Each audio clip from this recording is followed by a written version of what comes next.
Hello friends, అందరికీ నమస్కారం. Welcome back to our channel. మన ఆంధ్రప్రదేశ్ రాష్ట్రంలో 2026 నూతన సంవత్సరం సందర్భంగా జనవరి నెలలో విడుదల అయ్యేటువంటి పథకాల గురించి చాలామంది కూడా అడుగుతూ ఉన్నారు. సో, నేను మీకు ఈ వీడియోలో క్లియర్‌గా వన్ బై వన్ ఒక్కొక్క పథకం గురించి ఎక్స్‌ప్లెయిన్ చేస్తాను. మొత్తంగా ఎన్ని పథకాలు విడుదల అవ్వబోతున్నాయి? ఆ పథకాల పేర్లేమిటి?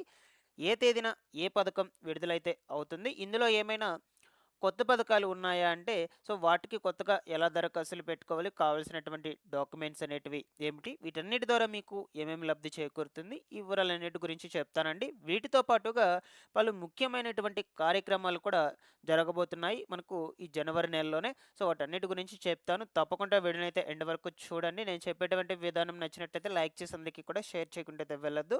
ఫస్ట్ టైం ఛానల్‌ని చూసేటువంటి వాళ్ళందరూ కూడా ఛానల్‌ని సబ్స్క్రైబ్ చేసుకునేసి పక్కనే ఉన్నటువంటి బెల్ ఐకాన్‌ని క్లిక్ చేసి ఆన్‌లో పెట్టుకోండి.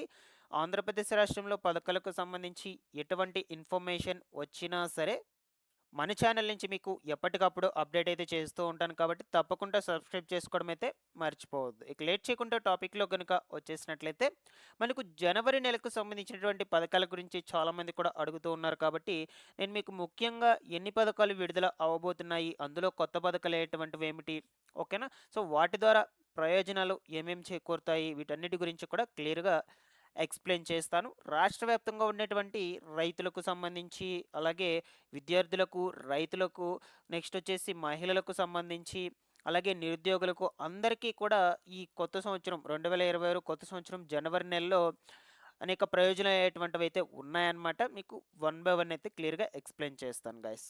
సో, ఇక నెల మొదటి తారీఖున వస్తుందంటే మాక్సిమం అందరికీ గుర్తుకొచ్చేది రెండే 2. ఒకటొచ్చేసి సామాజిక భద్రతా పెన్షన్‌ల పంపిణీ. దాని తర్వాతొచ్చేసి ఉచిత రేషన్ పంపిణీ. ఓకేనా? సో, ఇక ప్రతి నెల ఇచ్చే విధంగానే మనకు జనవరి నెలకు సంబంధించి కూడా ఈ పెన్షన్స్, ఫ్రీ రేషన్ అయితే జరగబోతున్నాయన్నమాట. అయితే ఈ సామాజిక భద్రతా పెన్షన్స్‌ను జనవరి 1 తారీఖున కాకుండా దానికి బదులుగా ఈ నెల 31 తారీఖునే ఒకరోజు ముందుగానే మీకు అందించబోతున్నారనమాట. ఎందుకు అంటే జనవరి 1 తారీఖున గ్రామ వార్డు సచివాలయం అధికారులకు ఆ రోజు ఆప్షనల్ హాలిడే కాబట్టి ఆ రోజు మీకు పెన్షన్ అయితే పంపిణీ చేయరు. వాళ్ళకి హాలిడే. వాళ్ళు రారు కాబట్టి. అందువల్ల ఈ నెల 31 తారీఖునే మీకు పెన్షన్స్ ఉదయం 7 గంటల నుంచి గ్రామ వార్డు సచివాలయం అధికారులు మీ ఇంటి దగ్గరికి వచ్చి పంపిణీ అనేది మొదలు పెడతారు. సో, ప్రతి ఒక్కరు కూడా ఈ విషయాన్ని గమనించి తెలియనటువంటి వాళ్ళందరికీ కూడా ఇన్ఫర్మేషన్‌ని షేర్ చేసి అందరికీ కూడా తెలియచేయపరచండి. అందరూ ఆ రోజే పెన్షన్ డబ్బులు తీసుకోండి. లేదు, మీరు కొన్ని అనుకోని కారణాల వల్ల ఆ రోజులు రాలేకపోయినా నో ప్రాబ్లమ్.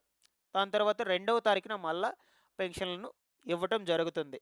ఆ రోజు మీరు గ్రామ వార్డు సచివాలయంకి వెళ్లి తీసుకోవచ్చనమాట. సో, ఇక దీనికి సంబంధించినటువంటి డబ్బులను అంటే నగదును గ్రామ వార్డు సచివాలయం అధికారులు ఈ నెల 30వ తారీఖున అనగా మనకు ఈ రోజున ఈ డబ్బులు మొత్తాన్ని కూడా బ్యాంకుల నుంచి విత్‌డ్రా చేసుకొని పెట్టుకొచ్చుకుంటారు. దాని తర్వాత రేపు పెన్షన్స్ అనేటువంటివి మొదలుపెట్టడం జరుగుతుందనమాట. సో, ఈ విధంగా పెన్షన్స్ పంపిణీ వచ్చేసి 2 రోజుల పాటు జరుగుతాయండి. ఇందులో వచ్చేసి కొంత గందరగోళంగా అయితే ఉంది.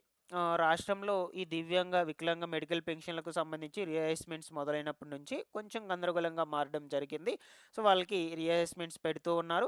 దాని తర్వాత కొత్త సదరం సర్టిఫికేట్స్ వస్తూ ఉన్నాయి. ఆ సదరం సర్టిఫికేట్‌లో వచ్చినటువంటి పర్సెంటేజ్‌ని బేస్ చేసుకొని వాళ్ళకి పెన్షన్ రకం అనేది డిసైడ్ చేస్తూ ఉన్నారనమాట. సో, ఇక ఆ సదరం సర్టిఫికేట్‌లో 40% నుంచి 85% బిలో ఉన్నట్లయితే వీళ్ళందరికీ కూడా రూ. 6,000 పెన్షన్ అయితే అందించడం జరుగుతుంది.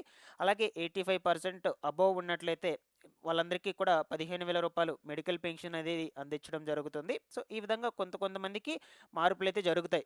కొంతమందికి ఈ వికలాంగ పెన్షన్ నుంచి డీఎంహెచ్ఓ మెడికల్ పెన్షన్‌కి మార్పు చెందొచ్చు. వాళ్ళకొచ్చినటువంటి పర్సెంటేజ్‌ని బట్టి. కొంతమందికొచ్చేసి ఈ అసెస్మెంట్ అయ్యాక, వెరిఫికేషన్ అయ్యాక డీఎంహెచ్ఓ పెన్షన్ నుంచి వికలాంగ పెన్షన్‌కి తగ్గనైనా తగ్గొచ్చనమాట. లేదు, ఇవన్నీ కాకుండా దాని నుంచి వృద్ధాప్య పెన్షన్‌కైనా తగ్గొచ్చు. సో, ఈ విధంగా మార్పులు, చేర్పులు కూడా జరిగాయి. సో, వీళ్ళు కొత్తగా అప్లై చేసుకుంటేనే ఇప్పుడు కొత్తగా ఉన్నటువంటి పెన్షన్‌కు రావడం జరుగుతుంది. బట్ ఇంకా కూడా మనకు ఆ అవకాశం కల్పించలేదు కొత్త పెన్షన్‌లకు సంబంధించి. ఓకేనా?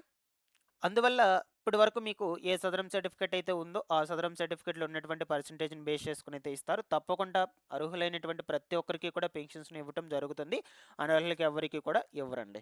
ఇకపోతే పెన్షన్‌లకు సంబంధించి ఇక్కడ క్లియర్. దీనితో పాటుగా మనకు కొత్తగా ఈ దీర్ఘకాలిక వ్యాధిగ్రస్తులకు, క్యాన్సర్ రోగులకు, వికలాంగులకు అప్లికేషన్స్ పెట్టుకోవడానికి అవకాశం అయితే కల్పించబోతున్నారు. మనకు జనవరి నెలలోనే ఈ యొక్క అప్లికేషన్స్ కూడా స్టార్ట్ అవుతాయి ప్రొసీడింగ్స్ ఇచ్చాక. ఎట్లా అంటే సెకండ్ వీక్‌లోనైనా స్టార్ట్ చేసేందుకు ఛాన్స్ అయితే ఉండొచ్చు. కేవలం ఈ కేటగిరీల వాళ్ళకే, అది కూడా ఒక జిల్లాకు 200 మందికి మాత్రమే అవకాశం అయితే కల్పిస్తూ ఉన్నారు. అందరికీ కూడా కాదనమాట. అయితే మీరు అప్లై చేసుకోవాలనుకుంటే ముఖ్యంగా ఈ దీర్ఘకాలిక వ్యాధిగ్రస్తులు, క్యాన్సర్ రోగులు ఎవరైతే ఉన్నారో వీళ్ళకి మెడికల్ సర్టిఫికేట్ కంపల్సరీగా ఉండాలి. వికలాంగులకు సదరం సర్టిఫికేట్ కంపల్సరీగా ఉండాలి. నేను ఆల్రెడీ దీని మీద సెపరేట్‌గా వీడియో అయితే చేశాను. ఒకసారి వెళ్లి చూడండి. నేను పోస్ట్ చేసున్నాను. చెక్‌ఔట్ చేయండి. మీకు క్లియర్ ఇన్ఫర్మేషన్ అయితే అర్థమవుతుంది ఆ వీడియోలో. ఓకేనా? సో, కాబట్టి ఆ డాక్యుమెంట్స్ అన్నిటిని కూడా రెడీ చేసి పెట్టుకోండండి. వాటితో పాటుగా ఇక్కడ చూడొచ్చు. ఈ డాక్యుమెంట్స్‌ని కూడా అప్లికేషన్ ఫార్మ్ వచ్చేసి గ్రామ వార్డ్ సచివాలయంలో ఇస్తారు. No problem. Aadhaar card, ration card, caste certificate, income certificate, Sadarem certificate, medical certificate ఇవి ఆల్రెడీ మీకు స్టార్టింగ్‌లోనే చెప్పాననమాట.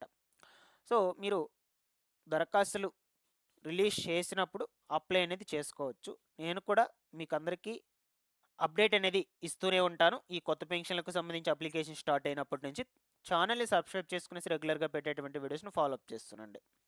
ఇక నెక్స్ట్ వచ్చేసి మనకు ఈ జనవరి నెల నుంచి కొత్త సంవత్సరం కానుకగా జనవరి నెల నుంచి ఫ్రీ రేషన్ పంపిణీలో కొన్ని మార్పులు, చేర్పులను కూడా చేశారనమాట.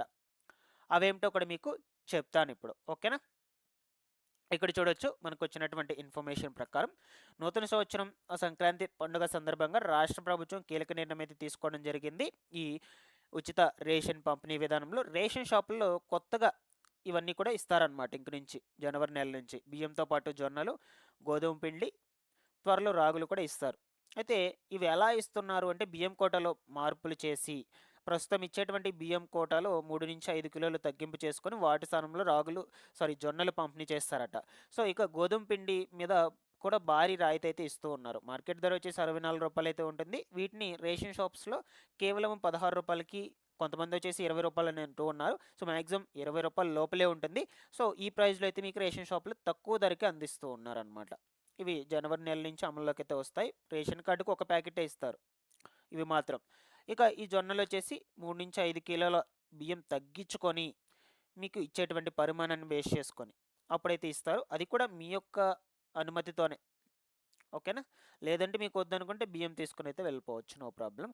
ఈ విధంగా కొత్తగా అమల్లోకైతే రాబోతున్నాయి ఈ రూల్స్ అన్నీ కూడా. మీకు ఒకవేళ ఈ చంద్రన్న కానుకలు కిట్ పంపిణీ చేసినట్లయితే వాటిలో కూడా మాక్సిమం ఇవే అయితే ఉంటాయి. బియ్యం కావచ్చు, చక్కెర, కందిపప్పు, కొన్ని ప్రాంతాల్లో కందిపప్పు అయితే ఇస్తారు. కొన్ని ప్రాంతాల్లో ఇవ్వరు. దాని తర్వాత వచ్చేసి గోధుమ పిండి, వంట నూనె, ఈ రాగులు, జొన్నలు ఇవి మాత్రమే ఉంటాయన్నమాట. ఒక 6-7 రకాల సరుకులు. అంతేకాని అంతకు మించి అయితే ఏం మీకు ఎక్కువైతే ఇవ్వరు. ఇవి ప్రతి నెల కూడా రెగ్యులర్‌గా వచ్చేటువంటి పథకాలు. ఇక నెక్స్ట్ వచ్చేసి మనకు సంక్రాంతి పండుగ కానుకగానే రాష్ట్ర వ్యాప్తంగా ఉన్నటువంటి రైతులకు దాదాపుగా 21,00,000 పట్టాదారు పాస్ పుస్తకాలనైతే పంపిణీ చేయబోతున్నట్లు సమాచారం అయితే వచ్చింది. మనకు అది ఇంకా కన్ఫర్మ్ అయితే కాలేదు. ఇంకా కొద్ది రోజులు టైం అయితే ఉంది కదా! చూద్దాం ముందు ముందు రోజుల్లో. సో, రైతులందరికీ ఈ పట్టాదారు పాస్‌బుక్‌లు అనేటువంటివి పంపిణీ అయితే చేయబోతున్నారు. ఆల్రెడీ ఎప్పుడో పంపిణీ చేయవలసింది ఉండగా కొన్ని సర్వేలు డిలే అవ్వడం వల్ల, అందువల్ల మీకు మళ్ళా ఇప్పుడు సంక్రాంతి పండుగ కానుకగా రైతులకైతే పంపిణీ చేయబోతున్నారు. ఓకేనా? ఇందులో మీకేమైనా డౌట్స్ ఉన్నా కూడా కామెంట్ సెక్షన్‌లో అడగండి. నెక్స్ట్ వచ్చేసి విద్యార్థులకు సంబంధించి సంక్రాంతి సెలవులు. సో, ఈసారి మనకు 10వ తారీఖు నుంచి మనకు 18వ తారీఖు వరకైతే ఇస్తూ ఉన్నారనమాట హాలిడేస్ అనేటువంటివి. మొత్తంగా వచ్చేసి 9 రోజుల పాటు మీకు ఈ సంక్రాంతి సెలవులు అనేటువంటివి ఇవ్వబోతున్నారు. సో, ఇవొచ్చేసి ప్రభుత్వ, ప్రైవేట్ 2 పాఠశాలలకైతే ఇస్తారనమాట. సో, తిరిగి మీకు పాఠశాలలు ఎప్పుడు ఓపెన్ అవుతాయి అంటే 19వ తారీఖున ఓపెన్ అవ్వటం జరుగుతుంది. ఆ రోజు ప్రతి ఒక్కరు కూడా స్కూల్స్‌కి, కాలేజ్‌కి అటెండ్ అవ్వాల్సి అయితే ఉంటుంది. తిరిగి తరగతులు అనేటువంటివి ఆ రోజున స్టార్ట్ అవుతాయి అన్నమాట. సో, మనకు అలాగే ఆంధ్రప్రదేశ్ రాష్ట్రంతో పాటుగా తెలంగాణ రాష్ట్రంలో కూడా సేమ్ ఇదే డేట్స్‌నైతే సెలవులను ప్రకటించబోతున్నారన్నమాట. ఓకేనా? సో, విద్యార్థులకు సంబంధించి ఈ సంక్రాంతి పండుగ సెలవులు కూడా డేట్స్ అనేటువంటివి వచ్చేసాయన్నమాట. సో, ఇది మాక్సిమం విద్యార్థులకైతే యూజ్ అవుతుంది. నెక్స్ట్ వచ్చేసి మహిళలకు సెపరేట్‌గా మరొక 2 కొత్త పథకాలైతే రాబోతున్నాయి. ఎన్టీఆర్ విద్యాలక్ష్మి పథకం, ఎన్టీఆర్ కళ్యాణ లక్ష్మి పథకం. ఈ పథకాల గురించి నేను ఆల్రెడీ సెపరేట్‌గా అయితే చెప్పున్నాను. సో, మనకి దీని మీద కూడా ఈ 2 పథకాల మీద కూడా ఇంకా కన్ఫర్మేషన్ అయితే రాలేదు. జస్ట్ చెప్పున్నారు సంక్రాంతి పండుగ కానుక అమల్లోకి అయితే తీసుకువస్తామని మహిళలకు సంబంధించి. బట్ చూద్దాం ముందు ముందు రోజుల్లో మీకు అప్డేట్స్ అనేటువంటివి అందజేస్తూనే ఉంటాను మన ఛానల్ నుంచి. రెగ్యులర్‌గా ఫాలో అప్ చేస్తున్నాను guys. Thanks for watching this one.